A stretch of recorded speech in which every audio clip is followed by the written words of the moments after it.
Boats would like to express his heartfelt appreciation to his amazing channel members.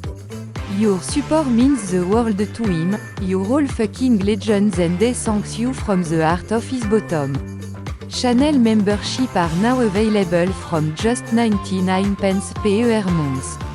Thanks also to everyone who supported the channel in other ways with super chat, super thanks or just by watching the videos and leaving your knob alone when the advert come on. If you are new to this channel, please consider subscribing.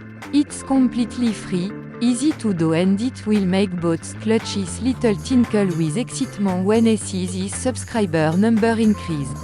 And if you enjoyed this video, or any others, please do stroke that like button gently but firmly, and leave a comment.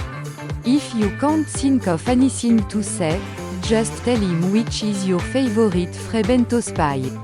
I like the steak and gravy. If both tasted a good or one of those, I wouldn't have left him. See you on the next video. Oh, and I'm not wearing any panties.